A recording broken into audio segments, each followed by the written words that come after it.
Hi friends, this is Punya from Assam. Welcome to my channel.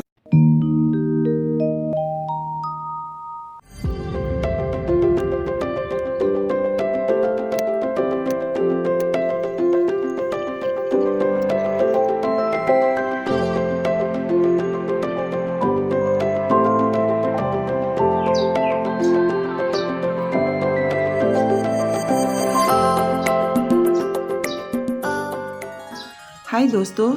तो अब फरवरी के month में हमारा विंटर गार्डन बहुत सुंदर और अलग अलग कलरों से भर चुका है, क्योंकि इस महीने से ही मौसम में बहुत ज़्यादा सुधार होना स्टार्ट हो गया है। तो अगर आप चाहते हैं करके कि अप्रैल मई तक इसी तरह हमारा फ्लावर गार्डन कई रंगों से भरा रहे, तो आप लोग इस वीडियो को बिना स्किप करके ज़रूर देखें। तो अप्रैल मई तक हमें अगर अपने फ्लावर गार्डन को इसी तरह बनाए रखना है, तो गार्डन में अभी फूलों के प्लांट्स होना बहुत ज़रूरी है, क्योंकि हम उन्हीं से कटिंग ले लेकर आगे और भी न्यू प्लांट्स रेडी कर सकते हैं। अगर हम दोस्तों दूसरों से कुछ कटिंग्स मांगेंगे फूलों के, तो वो कभी नहीं देगा, क्योंकि उनके फ्लावरिंग प्लांट भी अभी ब्लूम के स्टेज में है। इसलिए ज़रूरी हो जाता है हम अपने ही गार्डन के फ्लावर प्लांट से ही कटिंग्स ले ले, तो हमें इतनी परेशानी नहीं होगी। आप लोगों ने इस बात को ज़रूर नोट किया होगा करके कि हम अपने गार्डन में जिन फ्लावरिंग प्लांट को ग्रो करते हैं, और वो भी बहुत ही मेहनत से, वो फ्लावरिंग प्लांट फुल ब्लूम तक आने तक और लंबे समय तक फ्लावर्स देने की बजाय वो कभी कभी हमारी गलती से वो ख़राब होने स्टार्ट कर देते हैं, और हम उनको अच्छे से एंजॉय भी नहीं कर पाते। तो जब हम अक्टूबर नवंबर में फ्लावर प्लांट्स को ग्रो करते हैं, तो ब्लूम्स तक आने के लिए उन्हें काफ़ी महीने लग जाते हैं। मगर अगर हम ये फरवरी के मंथ में ही कुछ फ्लावर प्लांट के कटिंग्स को ग्रो करते हैं, तो बहुत जल्दी फ्लावरिंग स्टेज तक आ जाते हैं। तो दोस्तों अभी मैं 12 to 13 फ्लावरिंग प्लांट के नेम बताऊंगी, जिनकी अगर हम कटिंग फरवरी के मंथ में लगा लें, तो बहुत जल्दी वो ब्लूमिंग के स्टेज में भी आ जाएंगे। तो सबसे पहले देखिए, ये पिटूनिया के फ्लावर प्लांट है। तो फिर ये डबल पेटल के हैं, मुझे इनके फ्लावर्स बहुत ही ज़्यादा पसंद है। तो दोस्तों हमें 1.5 के जितना ऊपर की टिप्स की कटिंग ले लेनी है। तो मेरे गार्डन में अभी डबल पेटल वाले अलग अलग कलर्स के बस 5 ही प्लांटर रेडी हो रहे हैं। तो मैं चाहती हूँ इससे और भी कटिंग लेकर मैं न्यू प्लांटर्स रेडी करूँ। कोई भी कटिंग लेते वक्त ये ध्यान रखना है करके कि नोड पार्ट से ही ले, क्योंकि नोड एरिया से ही उनकी रूटिंग होती है, और ऊपर की टिप्स को लेनी है, और नीचे की लगभग सारी लीव्स हटा दें और कम से कम उस कटिंग में लीव्स रखें। तो बहुत जल्दी आपकी कटिंग सक्सेस होगी।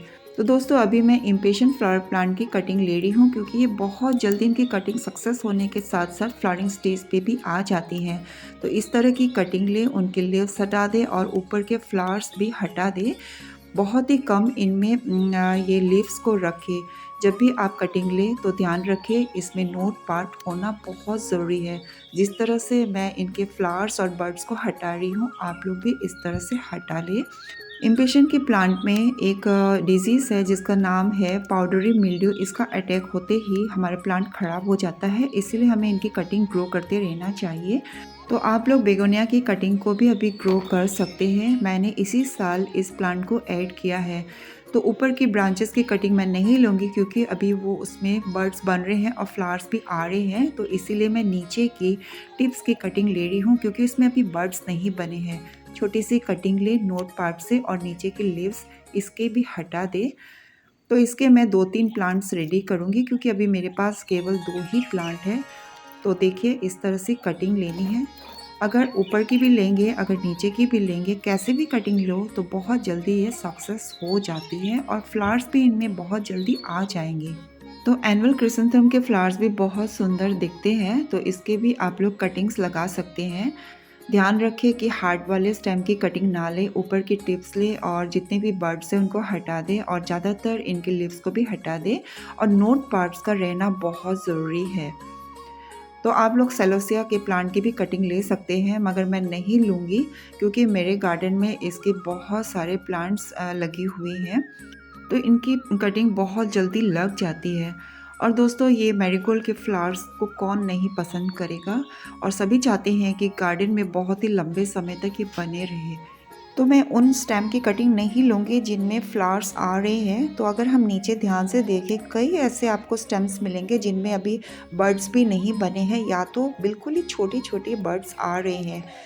तो बस इस टाइप की कटिंग ले ली, नीचे की सारी लीव्स हटा दे। अगर उसमें बर्ड्स बने हैं तो भी उसको हटा दे। ध्यान रहे करके कि उसमें नोट पार्ट ज़रूर होना है। तो कटिंग्स की मोस्टली सभी लीव्स को हटा देना है ताकि जब भी हम कटिंग्स लगाएं तो वो सारी एनर्जी रूट डेवलपमेंट में ही लगा दें। तो देखिए मैं बहुत सारी कटिंग्स ले रही हूँ क्योंकि अभी मुझे अपने गार्डन में मैरीगोल्ड के फ्लावर प्लांट्स और भी चाहिए और इनमें स्पाइडर माइट का अटैक बहुत जल्दी होता है। जैसे ही इनमें ये डिजीज़ लग जाता है तो इनको बचाना बहुत मुश्किल हो जाता है, इसीलिए कटिंग्स ग्रो करते रहना चाहिए। तो अभी आप साल्विया फ्लावरिंग प्लांट की भी कटिंग लगा सकते हैं। तो इस तरह की सॉफ्ट वाली कटिंग लेनी है और नीचे की लीफ हटा दें और बस यही ध्यान रखना है कि इसमें नोट पार्ट ज़रूर होनी चाहिए।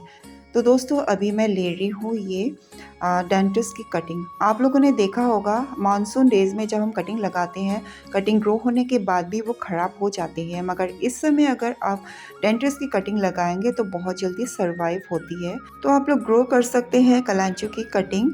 तो मैं नीचे वाली टिप्स की कटिंग ले रही हूँ क्योंकि अभी उनमें बर्ड्स नहीं बने हैं। ऊपर की नहीं लूँगी क्योंकि उनमें फ्लावर्स आ रहे हैं।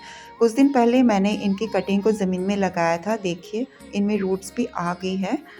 तो ग्राउंड में भी मैंने बहुत सारे फ्लावरिंग प्लांट्स लगा रखी है। तो आप लोग नेक्स्ट ईयर कोटेशिया की कटिंग भी ले सकते हैं।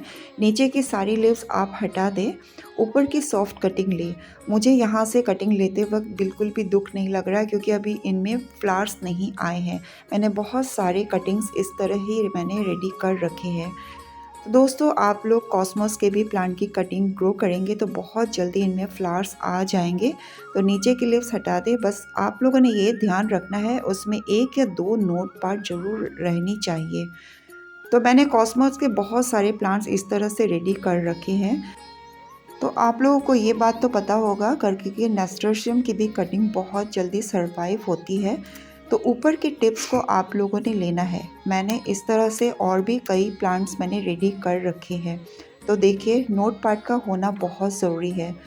तो अभी जिनमें फ्लावर्स आ रहे हैं वो वाली टिप को मैं नहीं लूँगी, बस जिनमें अभी बड्स नहीं बने हैं ऐसे वाली टिप्स को लूँगी। ये वाले रेड कलर की है। तो इस मंथ आप लोग ये डहेलिया की कटिंग्स को भी ग्रो कर सकते हैं। इस प्लांटर में मोस्टली सभी में बड्स बन चुके हैं, इसलिए मैं ग्राउंड में से उन स्टेम्स को ढूंढ रही हूँ जिनमें बड्स नहीं बने हैं। तो मैंने यहाँ से भी कटिंग ले ली, नीचे की लीव्स हटा ली। तो मैंने अपने ही गार्डन के फ्लावर प्लांट से बहुत सारे स्टेम कटिंग ले ली ताकि मैं इनको फिर से ग्रो कर सकूँ। तो चलिए अब कटिंग्स लगाते हैं। तो दोस्तों जब भी मैं कटिंग्स लगाती हूँ तो सिंपल सी सैंड जो कंस्ट्रक्शन के काम में लाने वाले जो मोटे पार्टिकल्स वाले होते हैं उसी को मैं यूज़ करती हूँ। इससे सक्सेस की जो रेट होती है वो 100% मुझे मिलती है। तो इन कटिंग्स को लगाने से पहले इनके सॉइल को मॉइस्ट कर लेना चाहिए ताकि जब भी हम इनमें कटिंग्स लगाएं तो वो हिले डुले नहीं।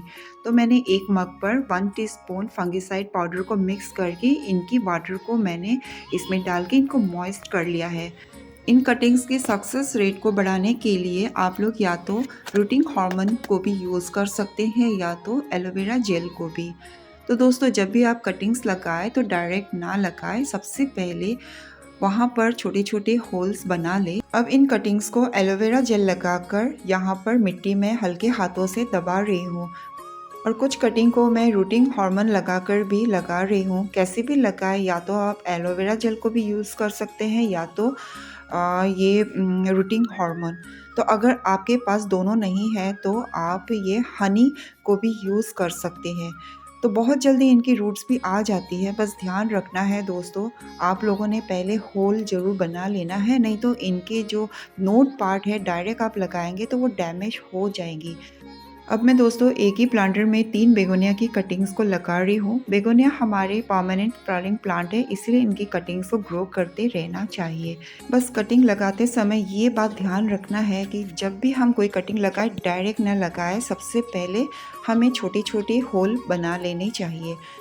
तो फ्लावर प्लांट की कटिंग्स को ग्रो करते रहने से एक फ़ायदा ये है कि जब तक दूसरे हमारे जो अभी फ्लावरिंग स्टेज में है वो फ्लावर प्लांट जब तक सूखने लगेंगे तब तक ये लगाए हुए कटिंग रेडी हो जाएंगे और अप्रैल मई तक इनमें फ्लावर्स आते रहेंगे।